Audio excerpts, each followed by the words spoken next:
नमस्कार, मैं नीतीश आप लोग को एजुकेशन हब विद नीतीश में स्वागत करते हैं।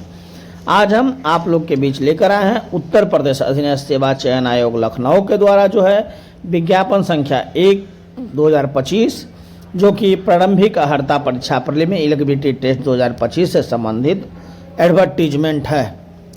आप लोग जान लें कि उत्तर प्रदेश में यूपीपीसीएस के छोड़कर अगर जो आप किसी भी पोस्ट पे फॉर्म भरना चाहते हैं तो आपको जो है उत्तर प्रदेश का प्रारंभिक परीक्षा उत्तीर्ण होना अनिवार्य है। विज्ञापन के प्रकाशन की तिथि 2/5/2025, पंजीकरण ऑनलाइन आवेदन शुल्क जमा करने की प्रारंभिक तिथि 14 मई 2025 है। पंजीकरण शुल्क जमा करने ऑनलाइन आवेदन सबमिट करने की अंतिम तिथि 17 जून 2025 है। शुल्क समायोजन एवं आवेदन में संशोधन की अंतिम तिथि 24 जून 2025 है। विशेष कथन में कहा गया है कि उपयुक्त विज्ञापन के सापेक्ष आवेदन सबमिट करने बाद शुल्क जमा करने की अंतिम तिथि 17 जून 2025 है। इस तिथि के बाद कोई आवेदन शुल्क स्वीकार नहीं किया जाएगा। अभ्यर्थी के द्वारा अपने आवेदन का प्रिंट आउट तब तक निकाला जा सकेगा जब तक कि उसके द्वारा जमा शुल्क का समायोजन बैंक द्वारा नहीं किया जाता है। अतः अभ्यर्थी के द्वारा बैंक से शुल्क का समायोजन 17 जून 2025 तक अथवा उसके पश्चात विलंबतम 7 दिवस के अंदर अर्थात दिनांक 24 जून 2025 तक अनिवार्य रूप से करा लिया जाए। इस अवधि में अभ्यर्थी द्वारा अपने आवेदन पत्र में अनुमान्य विवरण को संशोधित भी किया जा सकता है। उत्तर प्रदेश शासन कार्मिक अनुभाग के 3 शासन है। ऑनलाइन आवेदन जो है अभ्यर्थी को सूचित किया जाता है कि प्रारंभिक अर्हता परीक्षा प्रीलिमिनरी एलिजिबिलिटी टेस्ट पीईटी 2025 से तो आयोग की आधिकारिक वेबसाइट UPSSC.gov.in पर ऑनलाइन आवेदन किए जाएंगे तथा आयोग द्वारा कोई भी आवेदन ऑफलाइन स्वीकार नहीं किया जाएगा। प्रारंभिक परीक्षा की अनिवार्यता जो है द्विस्तरीय परीक्षा प्रणाली प्रभावी होने के पश्चात उत्तर प्रदेश अधीनस्थ सेवा चयन आयोग की परिधि में अपने आने वाले विभिन्न विभागों में नियंत्रणाधीन भिन्न भिन्न प्रकार के रिक्त पदों पर चयन हेतु इच्छुक समस्त अभ्यर्थियों द्वारा प्रारंभिक परीक्षा प्रतिभाग किया जाना अनिवार्य है। उत्तर प्रदेश शासन कार्मिक अनुभाग 3 के शासन दिनांक 28/4/2025 के क्रम में समस्त आवेदकों को सूचित किया जाता है कि प्रारंभिक अर्हता परीक्षा का आयोजन वार्षिक रूप से कराया जाएगा तथा परीक्षा में प्राप्त अंक अगले 3 वर्ष के लिए प्रभावी होंगे। अगर आप एक बार परीक्षा जो है क्वालिफाई कर जाते हैं तो अगले 3 वर्ष के लिए जो है आप जो है क्वालिफाई रहेंगे। किसी विज्ञापन के आयोजन के समय एक से अधिक प्रारंभिक अर्हता परीक्षा का स्कोर वैध होने की दशा में अभ्यर्थी को तत्समय धारित वैध सार्वधिक नॉर्मलाइज अंकों के आधार पर आवेदन करने की सुविधा उपलब्ध कराई जाएगी एवं उनकी शॉर्टलिस्टिंग उनके धारित प्रारंभिक अर्हता परीक्षा प्राप्त वैध सार्वधिक नॉर्मलाइज अंकों के आधार पर की जाएगी। यह भी स्पष्ट किया जाता है कि मात्र प्रारंभिक अर्हता परीक्षा 2025 में आवेदन करने हेतु अथवा उसके परिणाम स्कोर कार्ड निर्गत होने के आधार पर किसी पद के सापेक्ष चयन पर विचार किए जाने हेतु कोई दायवा स्वीकार नहीं किया जाएगा। आयोग के जो परिधि में आने वाला पद है उत्तर प्रदेश अधीनस्थ सेवा आयोग की परिधि में आने वाले पदों का विवरण निम्नवत है।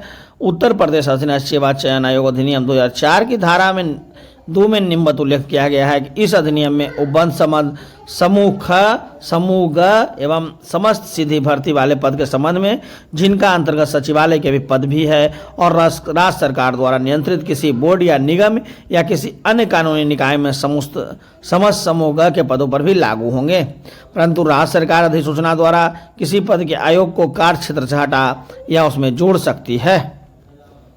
अब आइए इसमें जो है कौन कौन से पोस्ट जो है कितने वेतनमान तक जो है इसमें योग होंगे। उत्तर प्रदेश शासन कार्मिक अनुभाग 3 की अधिसूचना संख्या इतना दिनांक 15 दिसंबर द्वारा अधिसूचना संख्या इतना दिनांक 4/2000 के द्वारा प्रख्यापित उत्तर प्रदेश सेवा चयन अधिनियम 2004 अधिनियम संख्या इतना द्वारा जो है आप लोग देख लें कि 5200 से 20,200 से ग्रेड पे 1900 एवं इसके अधिक किंतु वेतन बैंड 9300 से 34,800 4600 से कम के सीधी भर्ती के समस्त पद अधीनस्थ सेवा चयन आयोग की परिधि में लिस्ट किए गए हैं।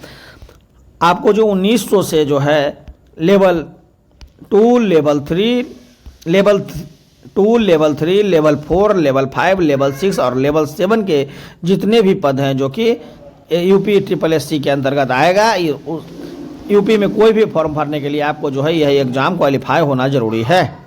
जैसा कि विज्ञापन प्रसार 2/2 स्पष्ट किया गया है कि विभिन्न विभागों से प्राप्त होने वाले अध्याचनों के सापेक्ष आयोग द्वारा प्रकाशित किए जाने वाले मुख्य परीक्षा के विज्ञापनों से के आच्छादित पदों पर चयन हेतु आवेदन के समय प्रारंभिक अर्हता परीक्षाओं को वैध स्कोर के आधार पर मुख्य परीक्षा में प्रतिभाग करने हेतु शॉर्टलिस्टिंग की कार्यवाही आयोग द्वारा की जाएगी। किसी विज्ञापन के अंतर्गत आवेदन करते समय एक से अधिक प्रारंभिक अर्हता परीक्षा का स्कोर वैध की दिशा में अभ्यर्थी को तत्समय निर्धारित वैध सार्वजनिक नॉमिनेशन अंक आवेदन सुविधा उपलब्ध कराई जाएगी एवं उनकी शॉर्टलिस्टिंग में उनके निर्धारित प्रारंभिक अर्हता परीक्षा वैध सार्वजनिक नॉमिनेशन अंकों के आधार पर की जाएगी। ऑनलाइन आवेदन जो है भरने की जो है अभ्यर्थियों को पंजीकरण करना होगा, फोटो तथा हस्ताक्षर अपलोड करना होगा, फॉर्म से इसका भरा जाना है, फीस का भुगतान एवं समायोजन तथा एप्लीकेशन फॉर्म सबमिट करना है। फॉर्म का प्रिंट आउट लेना है। अभ्यर्थी आवेदन पत्र भरने के लिए उपयुक्त भरने समय प्रक्रिया एक ही बार में पूर्ण कर सकते हैं।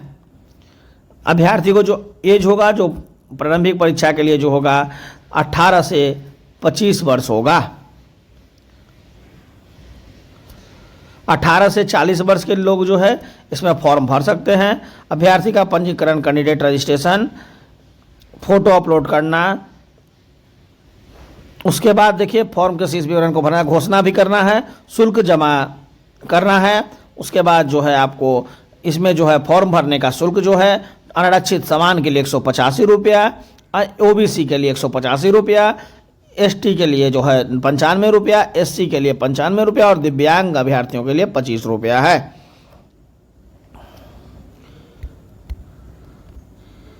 फॉर्म का प्रिंट आउट लेना जो है जरूरी है। आप लोग जो है फॉर्म का प्रिंट आउट जो है लेकर रख लें। शैक्षणिक योग्यता जो है प्रारंभिक अर्हता परीक्षा में हाई स्कूल अथवा उसके समक्ष अर्हता धारित करने वाले अभ्यर्थी आवेदन कर सकते हैं। अतः ऐसे अभ्यर्थी जिनके द्वारा आवेदन पत्र सबमिट करने की अंतिम तिथि से पूर्व हाई स्कूल अथवा उसके समक्ष अर्हता धारित कर ली गई तो प्रारंभिक अर्हता परीक्षा 2025 से तो आवेदन कर सकते हैं। आयु की सीमा जो है 1 जुलाई 2025 से गणना की जाएगी। 18 वर्ष से 40 वर्ष के बीच में आपका आयु होना अनिवार्य है। फिर आप लोग देख लीजिए परीक्षा का आयोजन। परीक्षा अर्हता परीक्षा जो है लिखित परीक्षा के परीक्षा योजना का पाठ्यक्रम विज्ञापन पत्र में उपलब्ध है। लिखित परीक्षा के संबंध में यदि प्रारंभिक अर्हता परीक्षा 2025 हेतु प्राप्त आवेदनों की संख्या अत्यधिक होती है और आयोग के लिए समस्त अभ्यर्थियों की लिखित परीक्षा एक ही पाली दिन में आयोजित किया जाना सुविधाजनक नहीं होता है तो उक्त लिखित परीक्षा एक से अधिक पालियों में दिनों में आयोजित की जा सकती है। यदि परीक्षा एक से अधिक पालियों में दिनों में आयोजित की जाती है तो अभ्यर्थी को तुलनात्मक मूल्यांकन हेतु स्कोर के नॉर्मलाइजेशन की प्रक्रिया लागू होगा।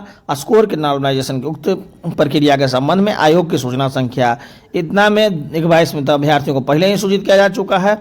इस संबंध में आयोग का निर्णय अंतिम होगा। परीक्षा का कार्यक्रम जो है परीक्षा अर्हता परीक्षा की लिखित परीक्षा का कार्यक्रम संबंध में यथासमय आयोग की आधिकारिक वेबसाइट पर जो है सूचित किया जाएगा। अभी जो एग्जाम का डेट नहीं दिया गया है। अब आइए आपको जो है इसका सिलेबस क्या है। उत्तर प्रदेश अधीनस्थ सेवा चयन आयोग द्वारा आयोजित की जाने वाले प्रारंभिक अर्हता परीक्षा का अनुमानित है। सबसे पहले आप देख लें भारतीय इतिहास जो है उसमें 5 अंक का पूछा जाएगा। भारतीय राष्ट्रीय आंदोलन जो है 5 अंक का, मतलब टोटल हिस्ट्री 10 अंक के रहेंगे। ज्योग्राफी 5 अंक का, इकोनॉमिक्स 5 अंक का और जो है भारतीय संविधान एवं लोक प्रशासन 5 अंक का, समान विज्ञान जो है 5 अंक का, प्रारंभिक अंकगणित जो है 5 अंक का, समान हिंदी में जो है 5 अंक का, समान अंग्रेजी 5 अंक का, रीजनिंग 5 अंक का, करेंट अफेयर्स 10 अंक का, समान जागरूकता जो है जिसमें भारत के पड़ोसी देश, देश राजधानी एवं मुद्रा, भारत के राज्य तथा केंद्र शासित प्रदेश, भारतीय संसद, राज्यसभा, लोकसभा और विधानसभा, विधान परिषद जो है 10 अंक का, भारतीय अनुसंधान पुरस्कार विजेता जलवायु 10 अंक का होगा। अपठित हिंदी गद्यांश का विवेचन एवं विश्लेषण जो है प्रत्येक पर 5 प्रश्न जो होगा, 2 जो है गद्यांश पूछा जाएगा जो 10 अंक का होगा। ग्राफ की व्याख्या एवं विश्लेषण ये भी 10 अंक का होगा। तालिका की व्याख्या एवं विश्लेषण भी 10 अंक का होगा। टोटल जो है क्रमांक 1 से जो 9 पर अंकित शैक्षणिक विषयों के संबंधित प्रश्नों की कठिनाई स्तर डिफिकल्टी लेवल जो है राष्ट्रीय शैक्षणिक अनुसंधान एनसीईआरटी द्वारा निर्धारित सेकेंडरी स्तर का होगा। परीक्षा का प्रकार वस्तुनिष्ठ होगा। प्रश्न पद बहुविकल्पीय प्रश्न को आधारित होंगे। प्रत्येक गलत उत्तर के लिए जो है 1/4 0.25 जो है नेगेटिव मार्किंग भी इसमें व्यवस्था किया गया है। अगर आप लोग जो भी भाई और बहन ये उत्तर प्रदेश में नौकरी करना चाहते हैं तो आप ये फॉर्म ज़रूर भरें, क्योंकि ये फॉर्म भरने के पहले जो है आप लोग वहाँ का बाद में कोई भी फॉर्म नहीं भर सकते हैं। थैंक यू, धन्यवाद। आप लोग जो है हमारे चैनल पर बने रहें, हमारे चैनल को लाइक शेयर एंड सब्सक्राइब करना ना भूलें, साथ ही साथ बेल आइकन बटन को भी दबाना ना भूलें। उत्तर प्रदेश के कोई भी एग्जाम देने के लिए जो है आपको इस परीक्षा को जरूर क्वालिफाई करना है, इसलिए जल्द से जल्द आप लोग फॉर्म भर लें। इसका जो आवेदन शुल्क जो है 185 रुपीज़ है। थैंक यू, धन्यवाद। और किसी भी जानकारी प्राप्त करने के लिए हमारे यूट्यूब के डिस्क्रिप्शन बॉक्स में टेलीग्राम का लिंक दिया गया है, वहाँ से भी आप लोग जुड़कर हमसे जानकारी प्राप्त कर सकते हैं।